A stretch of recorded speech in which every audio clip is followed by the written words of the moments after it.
Hi, my name is Lucy. I met Jack when I was 17. I still remember the way he looked at me, as if the whole world had stopped just for that moment. Excuse me, don't forget to subscribe to the channel. He was not the most handsome boy in school, but there was something about his presence that calmed the storms inside me. From the first day, I knew he would be important to me. We became friends quickly. We laughed over silly things, talked for hours about life, and slowly, something deeper began to grow. But we were young, and life was already complicated. His family had plans for him. So did mine. He was supposed to move away for college, and I was expected to stay and help at home. Still, we held on to the moments we could steal. Every second with him felt like a lifetime, and yet never enough. When Jack moved to another city, we promised to stay in touch. For a while, we did. Late-night calls, messages filled with love and longing, and dreams we kept building. But slowly, the distance began to hurt. Our lives started to move in different directions. I began working 2 jobs to support my family. He was studying full-time and trying to build a future. We still loved each other, but our realities made it harder to keep the love alive. There were times we almost gave up, times we did, and then came back again, only to fall into the same cycle. Years passed like seasons I couldn't hold on to. He had relationships, so did I, but they never meant anything. It was always Jack. And for him, it was always me. Even when we tried to forget each other, the universe kept pulling us back. Once, I flew across the country just to see him for a single day. I thought maybe we could fix everything. We held each other like the world was ending. But again, life stood between us. He had responsibilities, I had commitments, and neither of us could let go of the weight we carried. Every time we tried to make it work, something would fall apart. Timing was never on our side. When his mother got sick, he stayed back to take care of her. I understood, of course I did. But I also knew it meant another year of waiting. Another year of not knowing. When I lost my father, he called me every day, even sent flowers. But he couldn't be there, and I didn't ask him to leave everything behind. We kept sacrificing, always thinking one day it would be different. We tried to save money for the future, but emergencies kept stealing it away. We dreamed of a little house by the sea, but the sea always felt too far away. One time, we almost got engaged. We talked about rings, about names for our future children.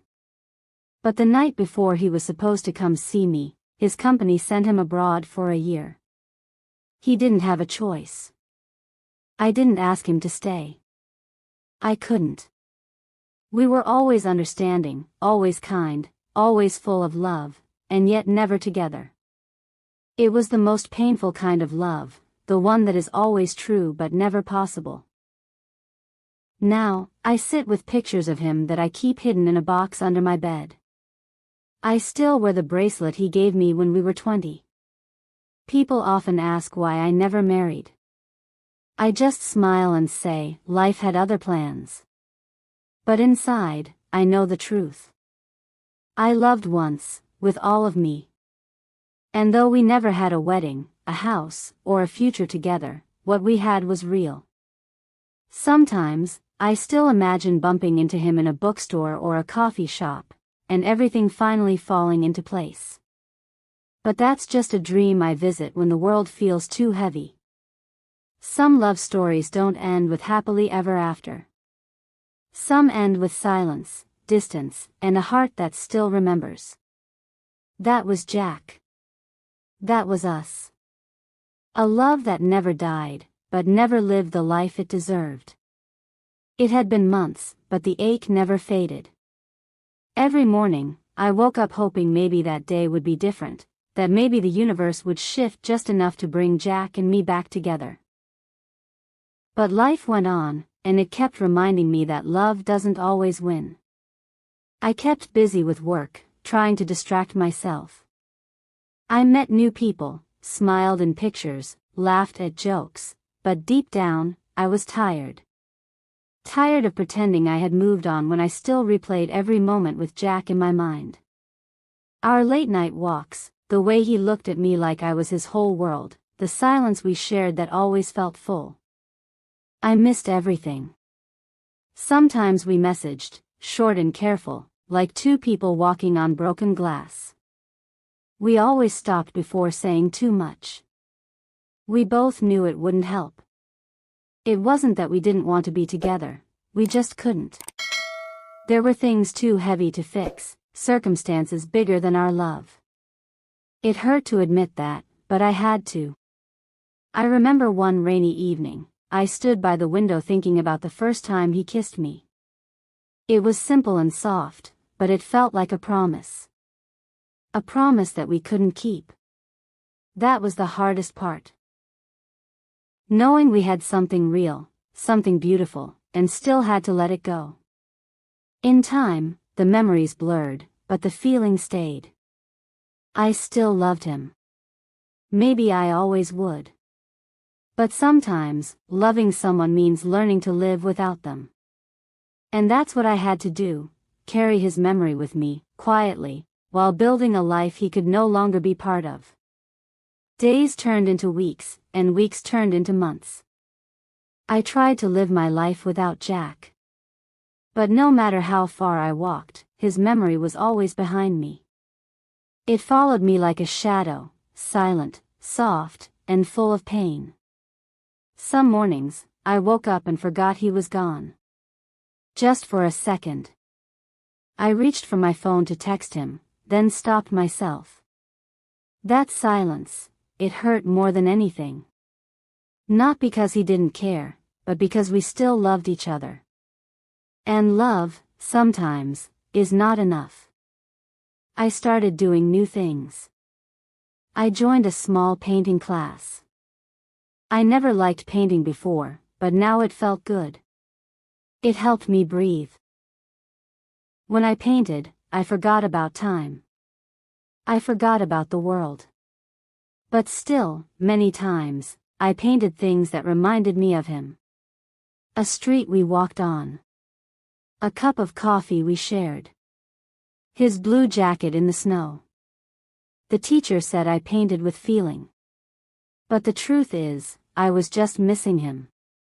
I also visited my grandmother more often. She was kind, quiet, and old. She listened without judging. One afternoon, while she was making tea, I asked her a question. "Grandma," I said, "have you ever loved someone you couldn't be with?" She smiled gently and said, "Yes, my first love. He was beautiful, just like your Jack. But sometimes, life takes people in different directions." I didn't ask more. I just sat with her, feeling less alone. One day, I saw Jack again. It was a sunny afternoon. I was walking in the park near my house, and suddenly, he was there. He looked almost the same, just a little more tired, a little more grown up. We both stopped. He smiled, a soft, sad smile. "Hi," he said. "Hi," I whispered. We sat on a bench. We talked about small things. The weather. Work. Books. But the big things stayed quiet between us. We didn't talk about love. We didn't talk about us. Maybe we were afraid. Maybe we knew it would hurt too much. Before he left, he looked at me and said, "I still think about you, Lucy. Every day." I didn't answer right away. My chest felt heavy, like something wanted to cry but couldn't. "I think about you too," I finally said. "But maybe we're not meant to be together in this life." He nodded slowly. "Maybe." Then he walked away. And I sat there, watching him disappear again. That evening, I wrote in my journal. I wrote about pain, about love, about saying goodbye without hating someone. I wrote about Jack, the boy who made my heart full and then broke it without trying. Now, I'm learning to love myself again. I'm learning that sometimes, we meet the right person at the wrong time. And sometimes, we lose them. Not because they didn't care, but because the world didn't make space for us. Maybe one day, I'll fall in love again. Maybe I won't. But I'll never forget Jack. He was my first real love. And some part of me will always belong to him, quietly, secretly, and forever.